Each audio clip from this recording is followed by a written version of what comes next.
He's whiny. Yeah, like he sounds like such a bitch.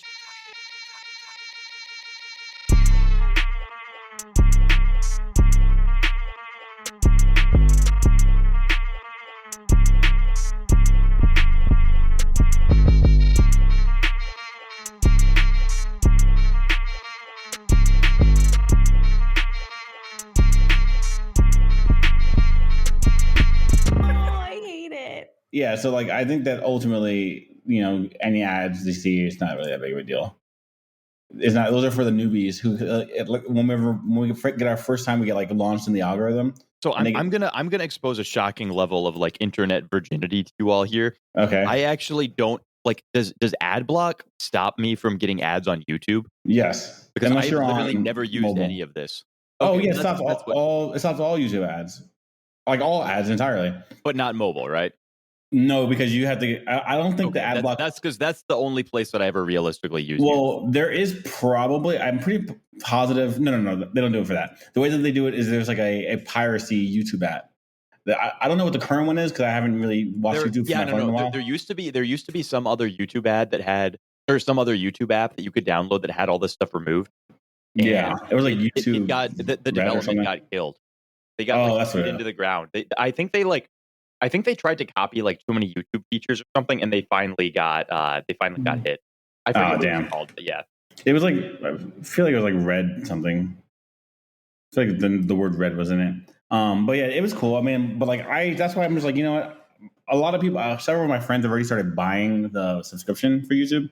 I don't believe in it. I'm a boomer. I've been on YouTube since 2006. I'm not buying a subscription. Okay, I'm not paying for this. This is exactly what everyone thinks of me for Twitter.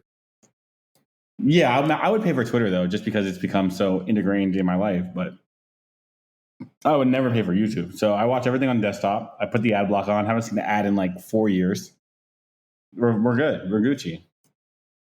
It's actually insane how they gated the features on YouTube mobile. Yeah, like the ability. The ability to like, if you pay $10 a month, we'll give you the ability to do this crazy thing called turn your screen off while the video is playing audio still, and it's like, Jesus, my God. They took that away. That's crazy. Yeah, like what you have. That's like if you don't have YouTube Red, you literally have to have your screen on all the time, or else it will shut off the video. That's so like, obnoxious. Right, if you're trying to listen to like a podcast or whatever, you have to have and this almost like I was thinking about this. So you know how the traditional screen on a smartphone is going to be like an AMOLED like display where they display black by turning the pixels off. Yeah, that makes sense. So if you use darker images for our video thumbnails, then we save our viewers.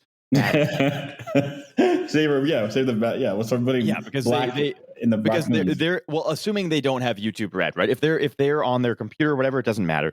But if they're on YouTube Red or they're on YouTube Standard and they are listening.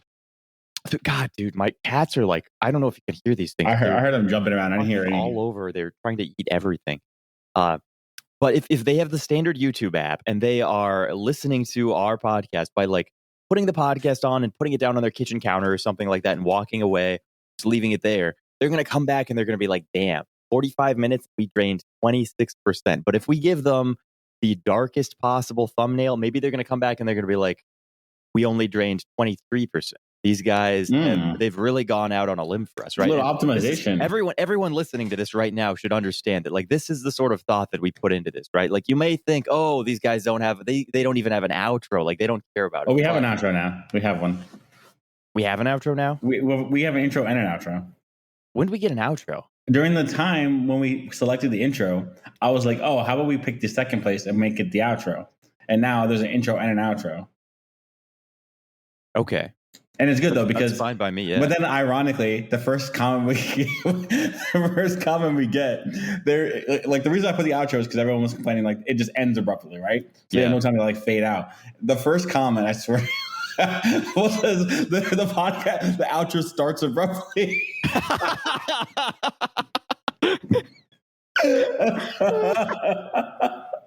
So I don't know which can't freaking win, dude.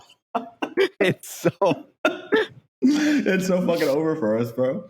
Every single time we try and do anything, it's just this endless barrage of, and this is how it goes too with everything, right? Is like once you start doing something long enough, then you change it, and everybody just says like, "Go back, go back. I don't want this." I'm still putting the outro though, because I think it fucks. Yeah. Yeah, no, the intro outro is powerful. It like I feel like it really did up our show production quality. Like it feels like we're watching a real show now, like watching a real legitimate podcast. Especially with the little animations I throw in on the video, it's like, wow, this is a real thing that people. Oh yeah, dude, I think that's really fun. Is tossing in, anytime we're making a little reference to something, tossing in a screenshot. I think that's good.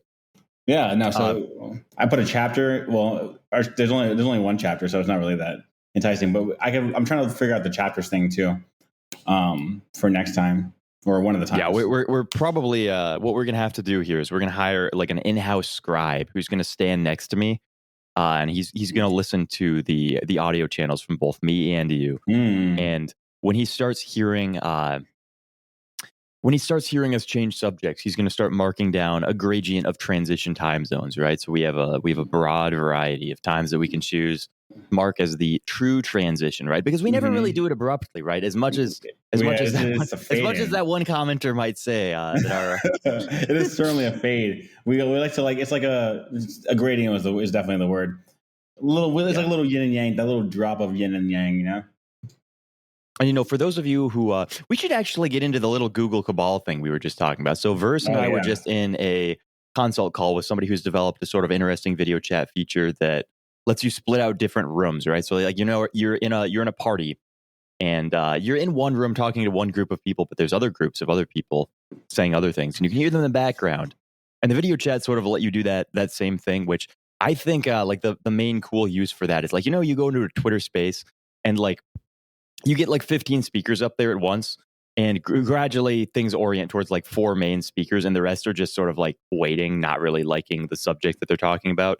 It gives them an option to like go to a separate little room where you can still like hear them and they're still there, but they're not like, you have the ability to like choose conversation subjects, I think would be the main use for that thing. But we were talking to him and we got into the horrifying subject of the Google Cabal and its total destruction of like web hosting, right? So I don't know if you guys know about Google AMP, but it's this rehosting service where Google essentially will say, oh, well, because your website is not fast enough on mobile, we will rehost it for you on our, and they change the formatting. They remove some of the things that like a Google Chrome doesn't load quickly.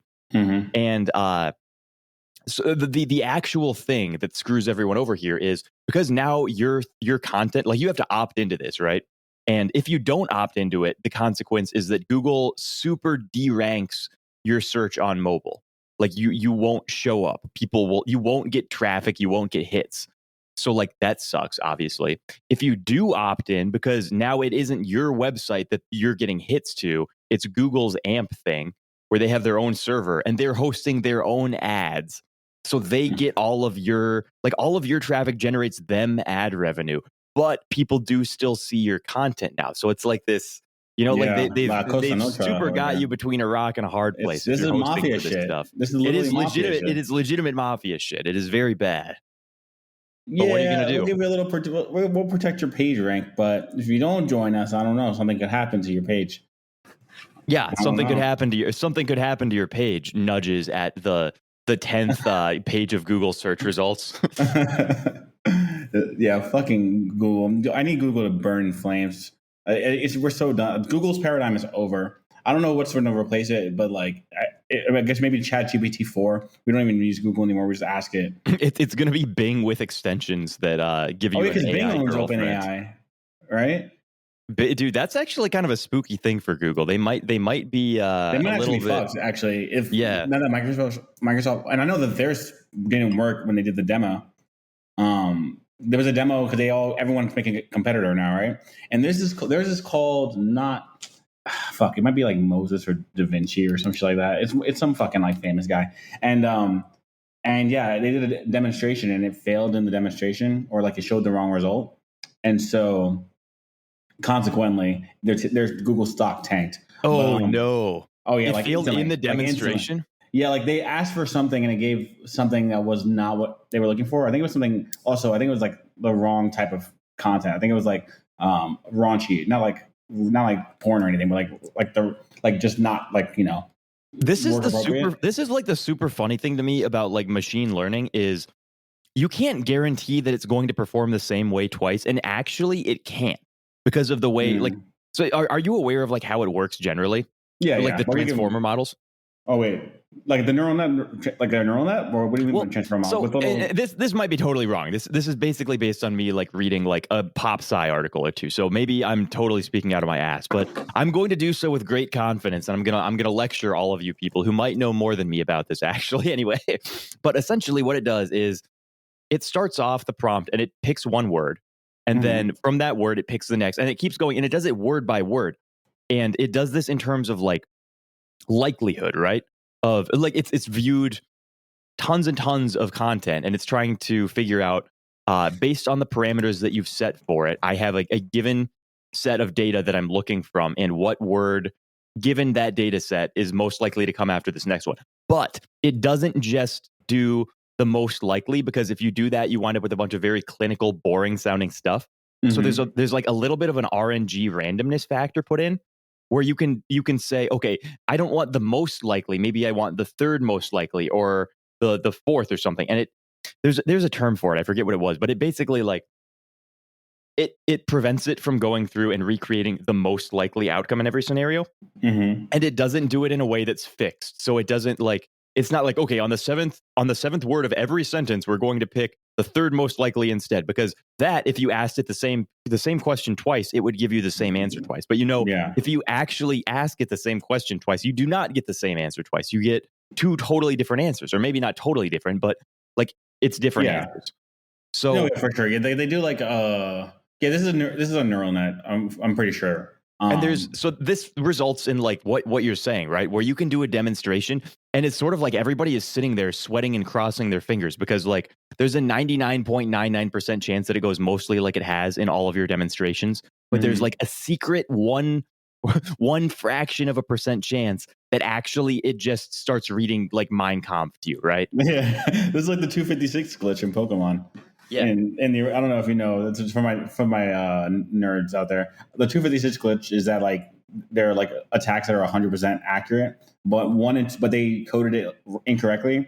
So instead of like it going from like 0 to 255, it goes from, sorry, it does go from 0 to 255, right? But if it lands on 255, it counts as a miss. So it didn't actually work as 100% accuracy. But anyway, that's how it is with like machine learning too. Yeah, and so that's something of that nature happened, where it was like a little bit, it was off in the wrong way it should not have been. Their stock fucking plummeted like vertical, like a crypto, like a crypto situation, like in like instant, like within like the next like 2 minutes. So that's pretty great. Yeah, classic Google. So Google might be fucked. Something very similar actually happened at there was a trade expo that went viral because DeWalt was doing a demonstration of their like battery powered lawnmower. And during the demonstration, it caught on fire. Hell yeah! It was like the most like egregious possible failure mode. That's awesome. And so there's all these trade show guys who went in getting like selfies behind the exploding DeWalt lawnmower. That's awesome.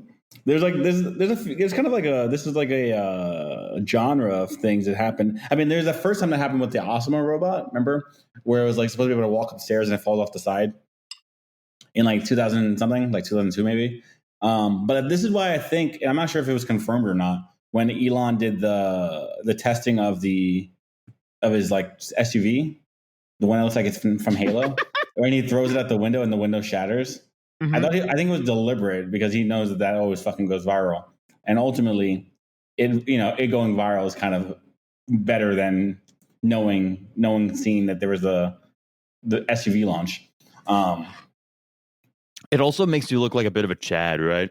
Yeah, like I fucking threw we designed bulletproof glass, but I've been hitting the weights a little too hard lately, and I guess it's not that bulletproof after all. Flex his arms. It's not Elon proof, I'll tell you that. That's awesome. Yeah, little trade show mishap. It's good for branding.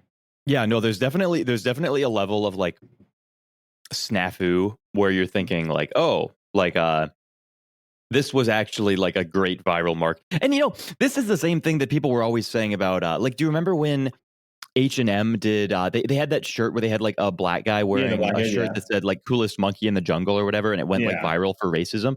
And there was this really long like 3-year series where there was just this consistent series of advertising campaigns where it was like you guys had to know that this was going to get viral canceled, right? So there's really no explanation for why you would do this other than you were doing like a viral cancel advertising campaign. Like that was the entire premise of the. Yeah, increasingly it's like the viral cancel is almost better marketing, right? People getting mad at you is just as good, if not better, because like the toxicity kind of like memifies like more quickly. Especially like, if you're in a market segment where it's like there's not you're not close to saturation, right? If you're something where it's like you have 2% of the market, then like basically anything you can do to get more eyes on your shelf is going to be really good. Now, if you're Walmart, yeah, that'd be bad. Yeah, they have to keep their shit like squeaky clean. You have to go for like maximum agreeability as Walmart. Yeah, they have the entire market, and they certainly like. That is interesting about size and how size it does actually change whether or not good or bad perception matters. Like it's the exact same with Twitter accounts, right? Yeah, I was just thinking about that with Twitter. You can't have a 100 million Twitter account following and like go out and say anything that's like remotely disagreeable. Yeah, otherwise people get mad at you and it ends up being more trouble than it's worth. Because like literally, and like people have nothing to do than like harass you for weeks, right? Yeah, and people act like there's this magical point that happens at like 10K or 20K or like 100K or something where like suddenly everyone is forced into some sort of like a high agreeability nonsense that they have to do. I don't really think that's real. It's gradual. Like there definitely is like a force that happens, right? Like it's over 10K. I think I started to feel it, the energy at like 10K. I don't really do it. I still kind of, but I was way more disagreeable at 3K than I am now. Like I've always been a very highly agreeable person, but I mean the main thing for me has just been topics, right? Like the different things that I'm going to engage with have totally changed because I'm not. I came here. I started off like on lifting Twitter. Have I posted anything about exercising in the last like 3 years? I don't. I used to do crypto Twitter. Like I used to post charts and do trading and shit on crypto. Oh yeah, highlight the boxes, draw the lines, all that stuff. I was posting all that shit. I was posting like, oh yeah, what do you call it, $2?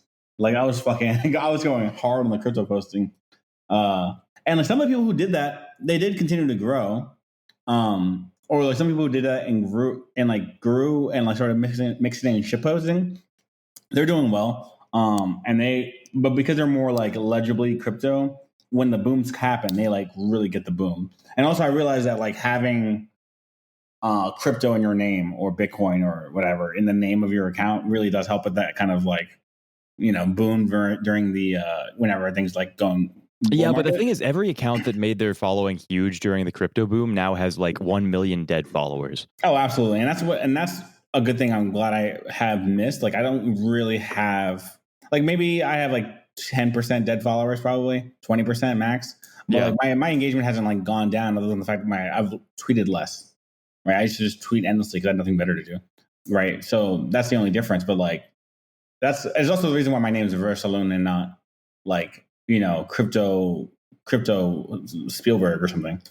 It's because, I wanted to have the ability to like pivot off. How something that's like not illegibly crypto related, or like if you understand French enough or Latin languages enough to know that means to the moon, you'd go, oh, crypto, I get it. So you have to. I mean, I was wondering where your thing came from, but now it's I did it consciously. I was gonna make a crypto pun because everything back then was you're literally a moon boy. Yeah, I'm literally a moon boy. I wanted to do a moon boy account because I had like my real name on my account before. Because I was shilling my book. But then I switched to this because I was like, I want to be a moon boy, but I don't want to make it obvious in case crypto goes to zero. So let me have the pivot, you know, or Doing maybe a change little bit of ass covering there. Yeah, I did a little ask. Also, like I knew I wasn't going to talk about only one topic. I'm just not that kind of person. I can't do it. So I was like, okay, this will kind of let people know that I am crypto related, but also give me the opportunity to talk about fucking. I was talking about dating apps a lot back then, like the algorithm of it, because I'm a nerd. Not even You like were actually noise. dating. You were like the OG. No, noise. I'm better. Yeah, I was OG noise because I was talking about like literally how to manipulate the algorithm. That I was being like more autistic. I Noise wonder if the made meta's changed any because It's so when different I now, was yeah. when I was in college, the way to go basically, and like a lot of this was me. I just had a lot of fun with it, right? So the things with dating apps were like you would get a massive boost if you were a new profile. So I was always making new accounts. I was deleting and remaking every like week or two, but I wasn't just remaking the same account, right? Like I would be like Cowboy Lucas one week. I would be like Goth Lucas, Emo Lucas. I would have like Rave Lucas. You know, we had all of these different themed profiles of Lucas, and I did it as like a big demographic experiment to see. It's just interesting to see like which girls like what guys. How does this work? What do the aesthetic decisions wind up being? And it wasn't because like the obvious assumption from everyone would just be like, oh, like people are going to like people from like a similar group to them, and it wasn't necessarily. No, I don't always think that's the case. I don't think I ever matched. Well, actually, never mind. Anytime I found someone who was kind of similar to me in like energy or vibes or like whatever, typically they never match back with me. Funny enough, and some of them, but also because of how like you kind of a unique. I'm not that unique, but like a specific type of person. In New York City now, when I go like hang out, I like run into people who are friends of the people from like those dating apps that like who never matched me, but I see them. I'm like, I explicitly remember you, and like, and they never remember you. That's the other great. They never do. Well, I was hanging out with Jim. There would be girls who I would match with like on like half of my profiles. Like it would just keep happening, and they would never fucking remember, or they would never. Maybe they were all just pretending. I don't know. I've told this story to girls, and sometimes girls are like, "Oh, they remember. They're definitely just pretending." But like, I think honestly, like it was a big school. There was a very good and like if it was in college, they definitely. I think they do remember. Actually, if it's college, they remember. Well, so the other thing is like these pictures that I was putting up, they weren't like it wasn't. You could see two of the profiles and like very reasonably not understand that it's the same person. Nice. They were very intentionally differentiated, right? Okay. It was a big active effort. Like I would get friends to go out and take pictures of me doing like weird other shit, and like my face wouldn't always be visible necessarily. And like in some of the profiles, I would like intentionally cover up like my arms and stuff so you couldn't tell I was jacked. And some of them I would always be like, like I had like Lift Bro, like student athlete profile where it was just like all pictures of me in the gym. And I had others where it was just like me with a bunch of like long baggy clothes, pretending like I never exercised once, or wearing like jackets. Like all of my photos were in like designer jackets or like weird like leather shit. Oh, not like weird BDSM leather. No. Like motorcyclist leather. Well, okay, there's a substantial overlap in your mind there that you're imagining. But I promise I wasn't like. I think the only difference is where you place the studded, like the metal studs. There were no metal studs. That's the only difference between like a motorcycle and BDSM. I want to stand for the metal stud slander. Is it on your shoulders or is it on your like your tit satchel or whatever? I never liked. So this is another one of those ones where we should pop this up on camera on the thumbnail for everyone viewing. But those leather jackets that have like the slanted zipper. It's like the T777. Oh yeah, I know what you're talking about. Yeah, right across. Yes. Yeah, like I always thought a Terminator reference, a movie reference from Lucas. I can't believe this. No, that was a Twitter. Thomas 777. Thomas, yeah. Same jacket though that Arnold wore in Terminator 2. So that I've always thought that those jackets just looked cool as shit from like a conceptual standpoint, but like every single time I've ever put one on, I've looked at myself in the mirror and been like, I want to kill this guy. Like I look like such a fucking idiot. So I've never worn that. I've always been a big brown jacket guy, right? I'm not a big black leather guy. I think brown, it's very nice, laid back. It fits me as a person. Whereas black is just too brown. I'm not out here trying to jump you, bro. I'm just trying to have a good time. I'm the opposite. I feel like brown leather is really loud. And What? Brown leather is loud? Yeah, but the thing is, it's slightly different than skin color. Because think about this: when like Obama did the tan suit, my dad still talks about the Obama tan suit from like 15 years ago. He's like, oh yeah, like so like on like a brown person, like a different shade of brown is like a loud statement.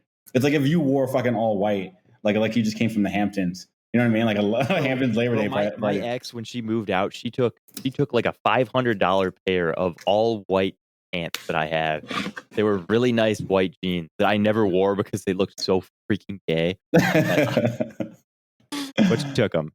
Yeah, exactly. So it becomes a loud statement if you do something like that. Yeah, but so that was a situation where I was like, why do I even have this?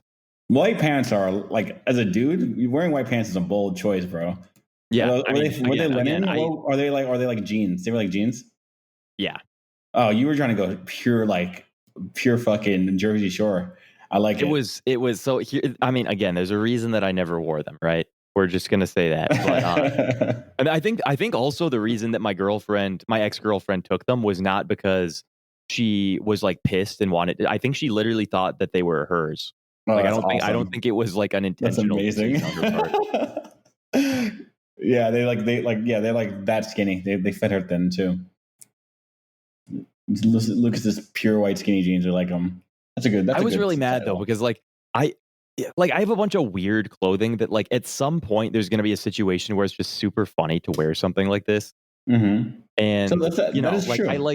I like having the option to because I am normally such a plain dresser, right? Like I never push any sort of like fashion boundaries, right? Because I don't know the rules. I'm not one of those guys that's like, when the guys like on right-wing Twitter, they post like a picture of some guy in like business casual with like a tie loosely around his neck and like loafers, and they go and they're like, oh, this is breaking the rules. Like you should never wear like tan loafers with a spring colored tie or some shit like that. And I'm just like, dude, I don't know. I wear pants and a t-shirt. Man. I don't believe in the fucking rules. Yeah.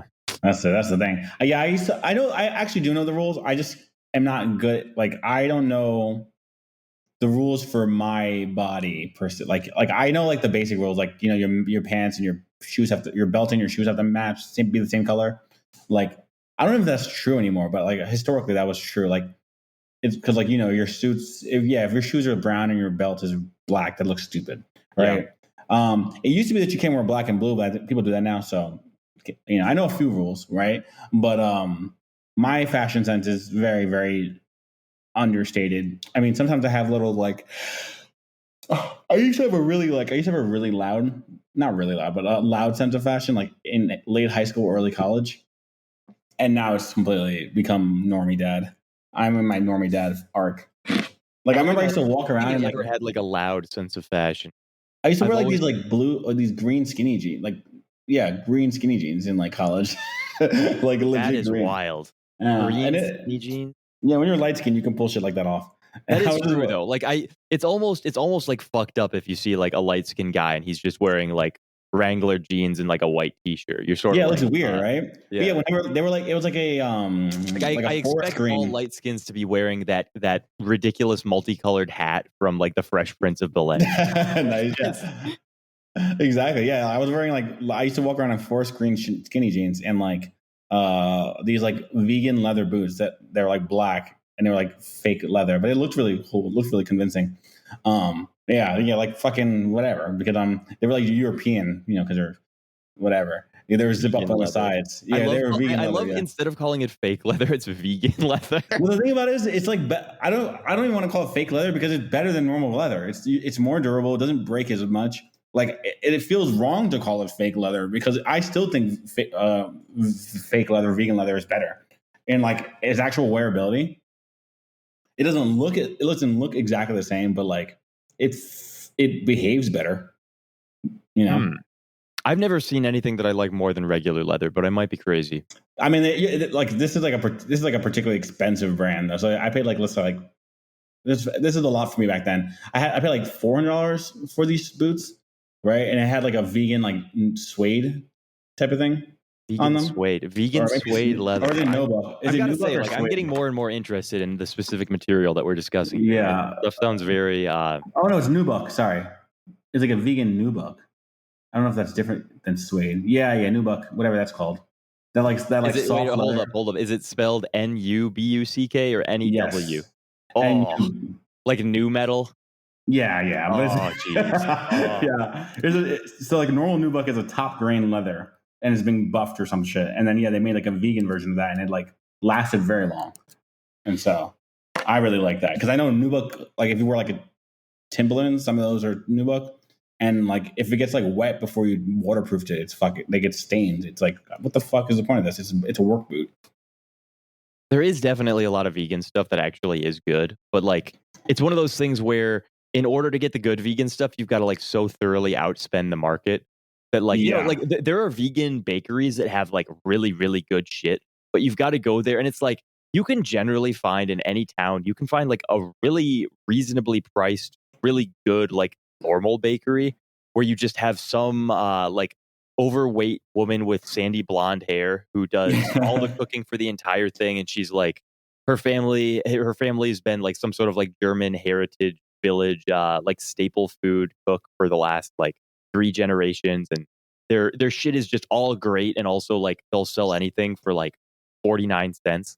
And then you go to like the vegan bakery, and it's like you can get a really great vegan cupcake for $12.99.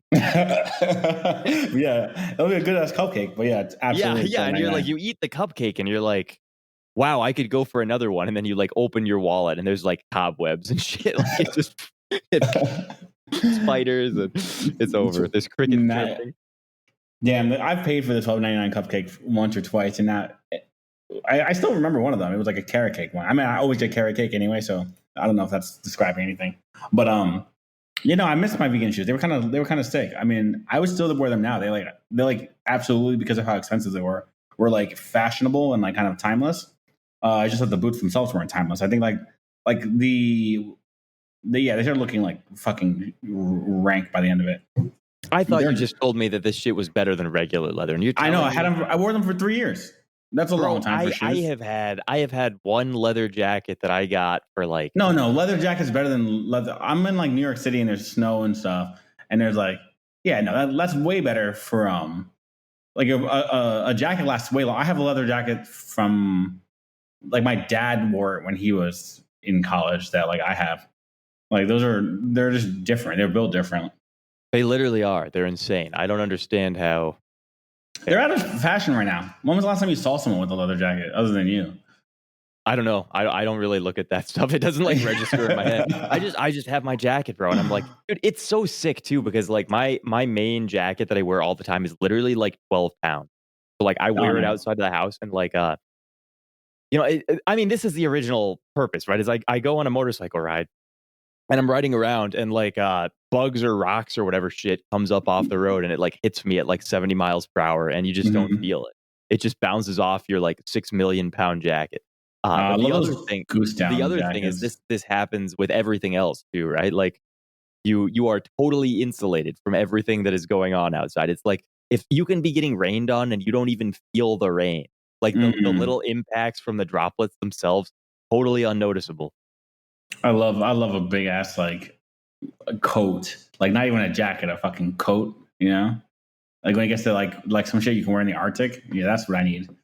Oh yeah, dude. The old like the parkas that they did for like the military parkas were really good. A lot of the military, like the bombers, like the B2, the B3. This is another one. Fuck, man. There's so many bomber instances jackets, where we could be tossing up pictures on the screen here. But yeah, the bomber jackets that are made with like the lambskin that have the furry inside, and they have the big poofy collar and the Bane jackets. Essentially, they're the the Bane jackets. Yeah. Those things are all so sick, man. And like honestly, they're like if you're gonna go and you're gonna buy a winter coat right now, unless you're like deeply invested in some sort of like street fashion or some other, I'm not gonna disparage it and say some other like trash like that, but like there's a part of my brain that's certainly thinking, and I'm gonna be totally honest. But that stuff, they've all started like underpacking the down, right? So if you go and you buy any sort of like winter parka, there's very few companies that actually like make you warm. Yeah, that's definitely true. But I feel like that's always been the case. It's like Patagonia. It's the the coats North that I Pole. had from like 10 years ago, they stuffed the piss out of those things with down. They were super generous, and now like literally you can buy the same coat. Like if you were to go and compare like the same model of like a Canada Goose jacket across like a 20-year span, they literally use like 1/4 the down. Damn, that's crazy. I mean, the original. I mean, those Canada Goose jackets are fucking tanks. They used to be so cool. Yeah, and now they're literally just like some sort of like fashion thing. Yeah. I mean, there's a reason why they were $1,000. Like part of it's like vibes. Well, they're still but, $1,000. They're even just though they're a lot smaller. shittier now. Oh fuck Yeah. that! Yeah. Now you're going off of name brand, but they were $1,000 because they were like tanks that last a decade. Yeah. That's tough. Fuck that. I mean, that was like back in the day. In like, I don't know if this was the case everywhere, but in New York, definitely like in like the 2000s, everyone wore like really big like North Face, right? Or North Face jackets, like really big black ones. Like this is right before Canada. This is like the decade before Canada Goose, but they were effectively the same thing.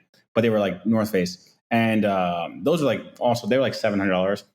But like that one lasted me literally from like 5th grade to like 10th grade, 11th grade. So virtually it's basically like I probably only stopped wearing it because I got too big for it. I miss a coat. I haven't worn a coat in a while. It's fucking like 80 degrees today. It is not 80 degrees today here. Yeah, it was 80 degrees today, and I was seeing people post snow, and I was like, "Ha!" Yeah, dude, we haven't seen snow in a minute, dog. No, it's not great. It's not great stuff.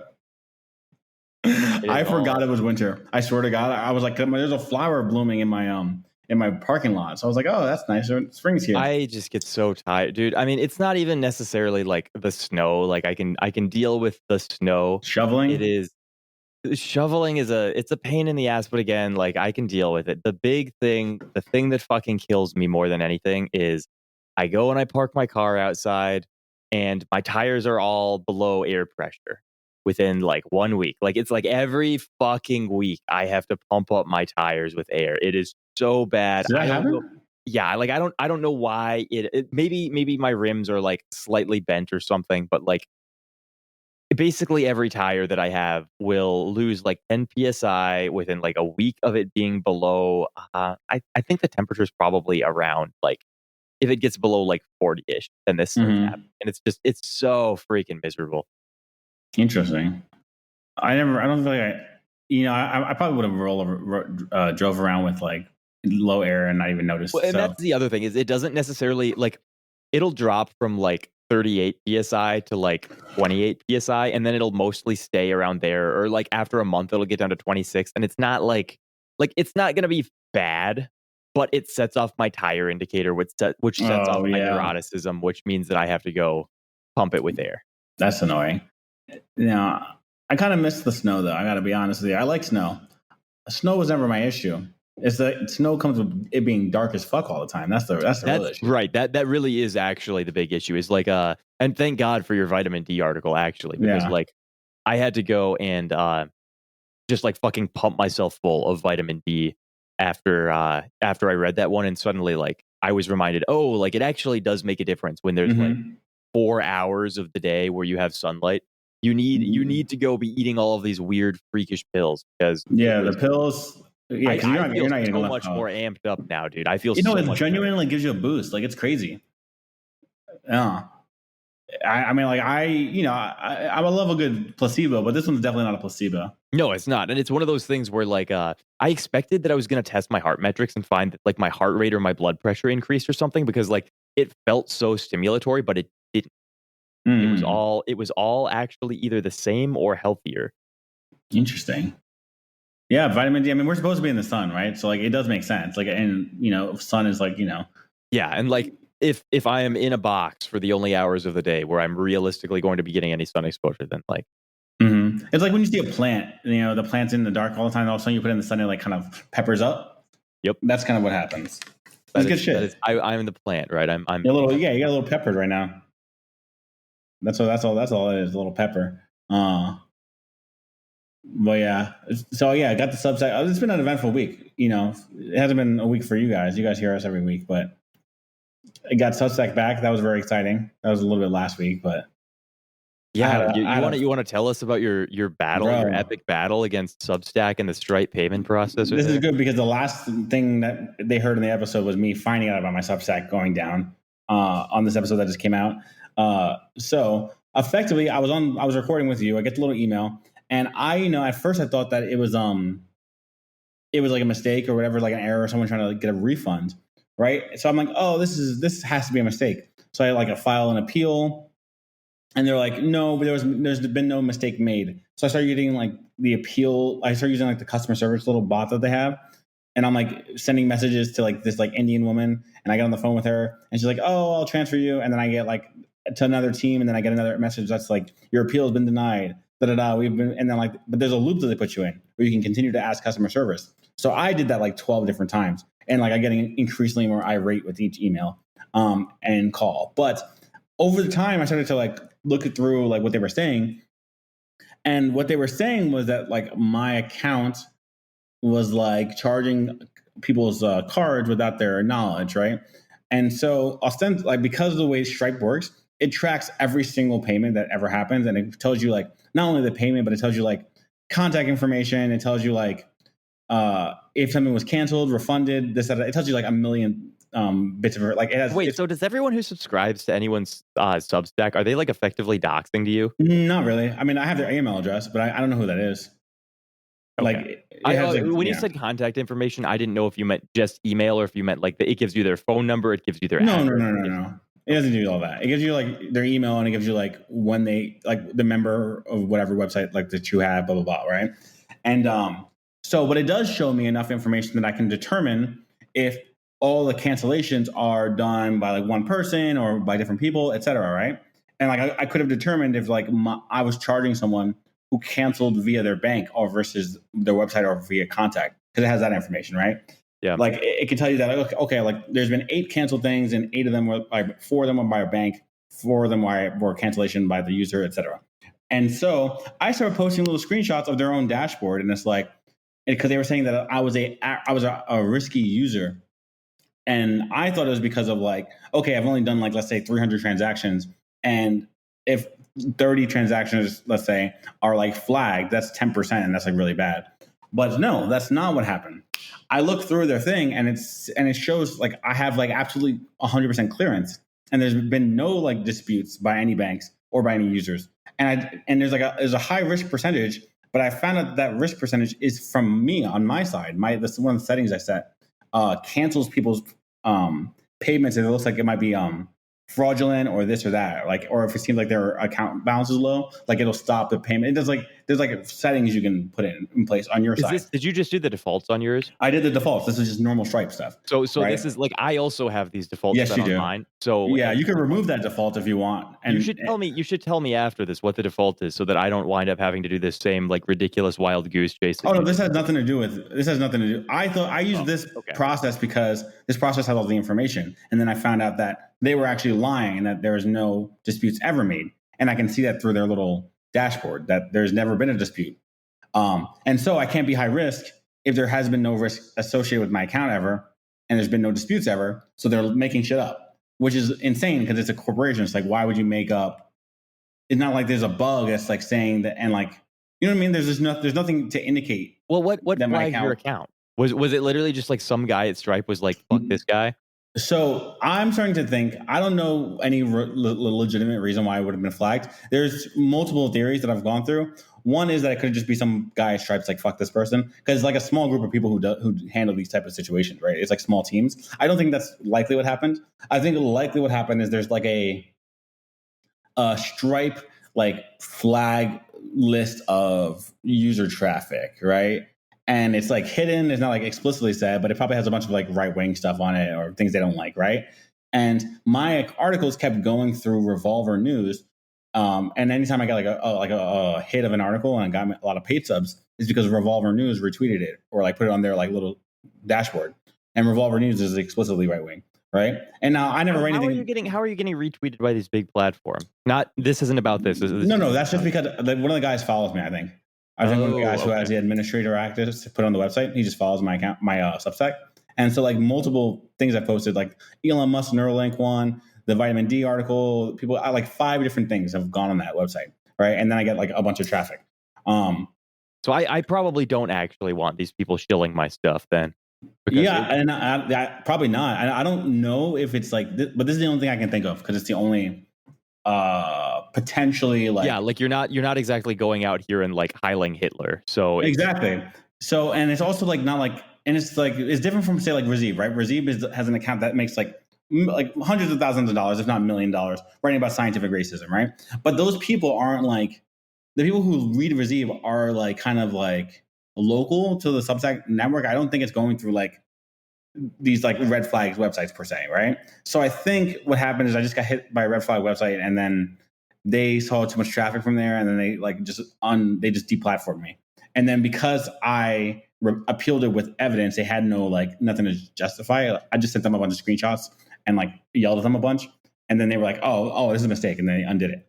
Now Substack did message me a week later and asked if there was still a problem with my account because they were handling some stuff with Stripe and there being issues. So I think there's probably been a few flags of this nature where Substack is getting traction on like a site that they don't like and they're back, whatever. And then consequently they like deplatform people and people complain. But I don't think this is like, I don't think it's going to happen again, but it did make me wary. So I do get upset about that. But like, yeah, it kind of sucked. But like, since I didn't actually do anything wrong, I did come back. So that is good.